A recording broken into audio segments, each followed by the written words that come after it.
Welcome to Master Your Money, Budgeting, Saving, and Debt-Free Living. I'm your host, Nate Tanner. On this show, we use the Triggator Triangle, budget, save, and pay off debt to help you build a spending plan that fits your life, grow your savings and investments, and knock out debt with confidence.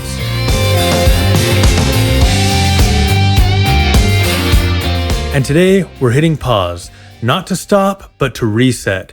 We're halfway through the year, and if you're anything like me, your January goals might feel like they happened in a different lifetime. Maybe you started strong, maybe you stalled out, maybe you forgot what your goals even were. That's okay. This episode is your mid-year money reset, a chance to check in, realign, and move forward with clarity, not guilt. We're going to walk through how to run a mid-year money audit without the shame spiral, what to keep, cut, or change in your spending plan, how to reset your Triggator Triangle with one goal per side, and how to build momentum even if you feel behind. Because here's the truth, you don't need a new year to make a new move. You just need a new plan. So grab your notebook, your favorite drink, or just a quiet moment, and let's reset your money with purpose. Let's dive in. The mid-year money audit without the shame spiral. Let's start with a truth that might surprise you. Most people don't need a new budget. They need a better check-in. Because here's what happens. We set goals in January with all the energy of New Year's resolutions. We color code our spreadsheets, we swear off takeout, and we declare this year is the year we'll finally get it together. And then life happens. The car breaks down, the job changes, the kids grow out of their shoes again. And suddenly that beautiful plan feels like a relic from a more optimistic time. But here's the good news. You don't need to feel bad about that. You just need a reset. And that starts with your mid-year money audit, a simple, shame-free check-in to see what's working, what's not, and what needs to change. Step 1, clear the emotional clutter. Before we touch a single number, let's clear the emotional clutter. This is not a performance review. This is not a guilt trip. This is not a moment to beat yourself up for what didn't happen. This is a check-in, a reset, a chance to lead your money with clarity, not criticism. So take a breath, find your center, and let's look at your money like a coach, not a critic. Step 2, pull the receipts. Literally or digitally, pull up the last 60 to 90 days of spending, paper bank statements, downloading a transaction list, or if you've been following the Triggator method for a while, your past written spending plans, whatever it is that you've got. We are not here to judge, we are here to observe. Look for some patterns. Where is your money actually going? What categories are consistently over budget? What subscriptions are still active and still worth it? What expenses surprised you? This isn't about perfection, it's about awareness, because you can't lead what you don't see. Step 3, ask the right questions. Now that you've got the data, ask yourself, what's working in my spending plan? What's not working and why? What expenses felt aligned with my values? What expenses felt like emotional spending, impulse buys, or just plain noise? That's where the Triggator mindset kicks in. We're not just tracking dollars, we're tracking direction. Because every dollar you spend is a vote for the kind of life that you're building. And this audit, it's your chance to realign those votes. Step 4, recalculate your real numbers. Life changes, so should your plan. Take a fresh look at your current income. Has it changed since January? Check out your fixed expenses, your rent, utilities, insurance, your variable expenses, groceries, gas, and fun, your debt minimums, your saving contributions. Update all of these numbers. Don't guess, don't hope, get real. Because clarity is kindness. And when you know your real numbers, you can make real progress. Step 5, spot the gaps and the growth. Now that you've got the full picture, look for 2 things. First, the gaps. Where are you consistently falling short? What categories need more margin? What habits need a reset? Second, growth. Where have you made progress? What debts have shrunk? What savings have grown? What habits have stuck? Make sure you celebrate the wins, learn from the gaps, and remember, both are a part of the journey. Here's a bonus step. Hunt down sneaky expenses. There may be some unwanted expenses lying in wait. Think of annual, semi-annual, and quarterly expenses you might not have thought about in a while. Here are a couple of places to look. Phone subscriptions. These are the app store renewals that sneak in without warning. Club memberships. Did you sign up for one, then another, then another? Annual deals. Maybe there's that 50% off promo that might be full price coming up. Short-term needs. Any services that you needed during a life event but no longer use. Think of things like maybe a job loss or a new baby. Things that happened when life happened, but maybe you don't need anymore. Right now, we are just identifying. Soon we will talk about what to do with your finds. Remember, there's no shame, just strategy. Here's the mindset shift. This audit isn't about what you should have done. This is about what you can do next. Because budgeting isn't a one-time event. It's a rhythm, a relationship, a leadership practice. And this mid-year audit, it's your chance to lead with clarity, not shame. As Maya Angelou said, do the best you can until you know better. Then, when you know better, do better. You know better now, so let's do better together. Keep, cut, or change. Editing your spending plan with purpose. Let's talk about editing. Not the red pen English teacher kind. I'm talking the kind of editing that makes your money reflect your mission. Because once you've done your mid-year audit, the next step is to decide what stays, what goes, and what needs a glow up. This is where your spending plan becomes a living document, not a financial museum piece. And just like a good movie, your budget needs a few things. A strong cast of priorities, a clear plot, and no unnecessary characters stealing the spotlight. Yes, I'm looking at you, unused gym membership. So let's break it down. What to keep, the essentials and the aligned. Start by identifying what's working. These are the line items that support your four walls. Remember, food, shelter, utilities, and transportation. These are the things that fund your peace of mind, those emergency savings, your alligator funds, things that move you towards your goals, your debt payoff, your retirement, your fun funds.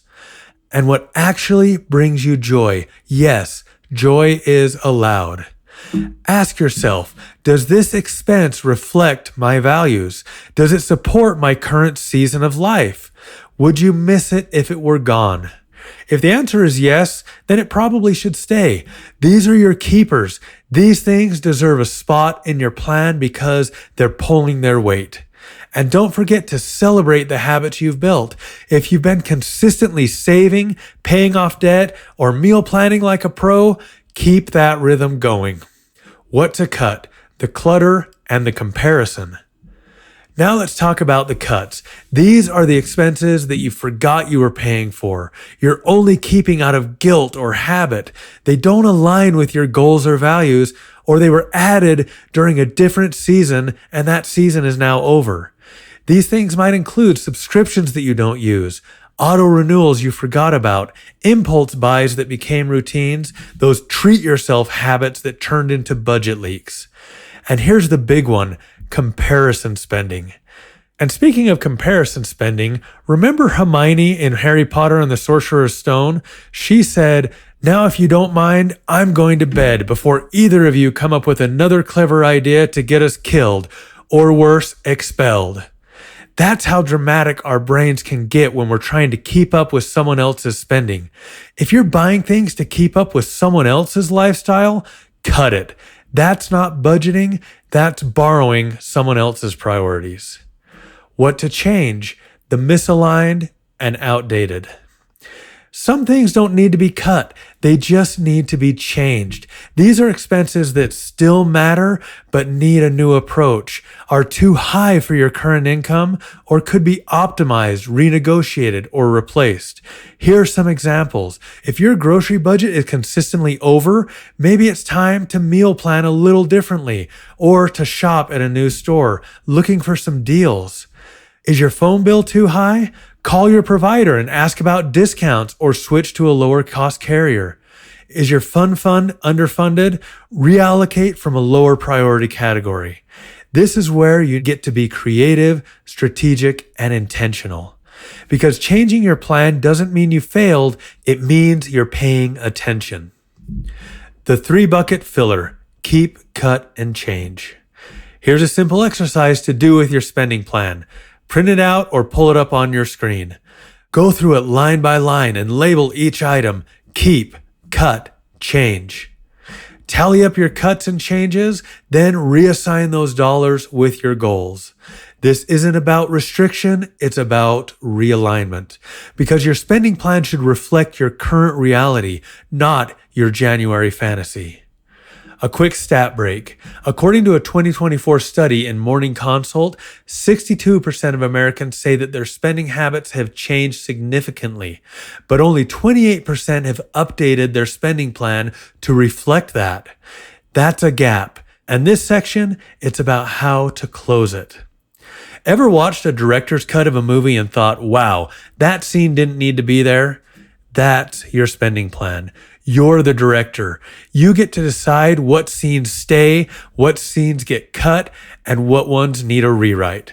Because your money isn't just a tool, it's a story, and you get to tell it on purpose.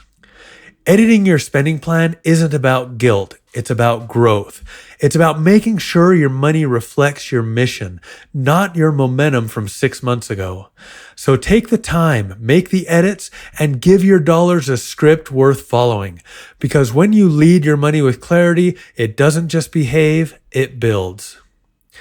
Reset your triangle, 1 goal per side, 1 step at a time.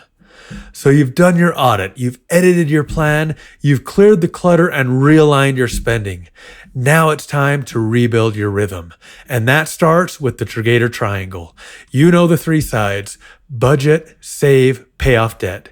But here's the twist. Instead of trying to overhaul everything at once, we're going to reset your triangle with 1 goal per side. Because clarity builds confidence and confidence builds momentum. Let's break it down. Budget, 1 habit to strengthen your spending plan. This isn't about building a brand new spending plan from scratch. It's about choosing 1 habit that strengthens your current plan. Here are just a few ideas. Start a paycheck-based plan if you're not doing that already. Add a weekly 10-minute money check-in and make sure you put it on your calendar. Track your spending for 7 days, just observing, no judgments. Use the keep, cut, change filter once per month. Pick 1, just 1, because budgeting isn't about restriction, it's about rhythm. And rhythm starts with a single beat. Remember in The Karate Kid when Mr. Miyagi says, wax on, wax off? That is budgeting. It's not flashy, it's not exciting, but it builds muscle memory. And that's what leads to mastery. Save. 1 fund to focus on. You don't need to save for everything at once. You just need to pick 1 fund and feed it. Here are your options. Emergency fund. Start with that $500 if you don't have it. If you do, move on to your next rung of the ladder. $1,000. If you have that, then build your 1 month, and so on. Your alligator fund. These are those non-monthly expenses like car repairs, school fees, holidays, birthdays, anything that happens that is not part of your regular spending plan. Your fun fund. Yes, joy is part of the plan. Retirement. Even if it's just $25 per spending plan, it makes a difference. Choose one of these that gives you the most peace or the most momentum. Then automate it, even if it's just $10 per plan. Because saving isn't about the amount, it's about the assignment. And you'll be surprised at what momentum can do and help you to create your savings. Here's a quick stat break. According to a 2025 report by the Financial Health Network, people who automate even small saving amounts are 76% more likely to stick with their plan long term. Pay off debt. One target to tackle. Debt freedom doesn't happen all at once. It happens one payment at a time. So pick one target. Whether it's your smallest balance using the small ball method, the highest balance using the avalanche method, or that emotionally draining debt using a custom method. Make it a plan and throw something extra at it this month, even if it's just $20, because every dollar is a vote for your freedom. And here's the key. Don't wait until you have more. Start with what you have now. A quick listener story. A listener named Tasha emailed me last month. She said, I started with $15 extra on my smallest credit card. It felt silly, but after 3 months, that momentum built. Now I've paid off $150 more than I planned, and I feel unstoppable. That's the power of one goal per side. Small steps, big momentum. The triangle reset in action. Here's what your reset might look like. Budget goal, weekly 10-minute check-in. Save goal, $25 per spending plan to my emergency fund. Debt goal, $50 extra to the smallest credit card. That's it. We're not talking about 17 goals, not a spreadsheet that makes your eyes crossed, just 3 clear, doable targets. And when you hit them, you reset again. Because the triangle isn't just a one-time fix. It's a rhythm, a reset, a way to lead your money with purpose, one paycheck at a time. Now, what if you're feeling behind? Let's talk about that feeling. Maybe you're listening to this and thinking, Nate, I am so far behind. I haven't saved, I haven't budgeted, and I've even added more debt. First of all, breathe. You're not behind. You're just starting again. And starting again isn't failure. It's leadership. As we've talked about before, follow what the great philosopher Rafiki once said. He said, yes, the past can hurt, but the way I see it, you can either run from it or learn from it. So learn, reset, move forward, because momentum doesn't come from perfection. It comes from progress. Resetting your triangle isn't about doing more. It's about doing what matters. One goal per side, one step at a time, one paycheck with purpose. Because when you lead your money with clarity, you don't just catch up, you move forward. And that's how you build momentum that lasts. You've made it to the end of episode 50. And if you're still here, you're not just thinking about your money, you're ready to lead it. What we've talked about how to run a mid-year money audit without the shame spiral, what to keep, cut, or change in your spending plan, how to reset your Triggator Triangle with one goal per side, and how to build momentum even if you feel behind. Because you don't need a new year to make a new move. You just need a new plan. Today's challenge is one simple word: act. Choose one thing from today's episode, your audit, your edit, or your triangle reset, and take action on it today. Bonus points if you take today's episode to heart and do the full reset by doing all 3. Make sure you write down your actions, put them on your fridge, set a reminder on your phone, make them visible, because when your actions are clear, your money follows. If you've got a mid-year win, a budgeting breakthrough, or a reset that's working for you, email me at podcast@Triggator.com. I would love to hear about it. Or you can message me on Instagram, Facebook, or X @Triggator. If this episode helped you, here's what we'd like you to do. Make sure you follow the show to stay on track with your Triggator Triangle journey. Leave a review, especially if this episode gave you the reset you didn't know you needed. Share this episode with a friend who's ready to start fresh, even if it's July. And don't forget to follow @Triggator on social media for tips, encouragement, and behind-the-scenes content. We are cooking up something good for our next episode, but I want to make sure it's exactly what you need. So stay tuned and we'll build it together. Remember, you don't need to be perfect. You just need to be purposeful. You don't need to catch up. You just need to reset. And when you lead your money with clarity, it doesn't just behave, it builds. Thanks for listening to Master Your Money, Budgeting, Saving, and Debt-Free Living. I'm your host, Nate Tanner. We'll see you next time.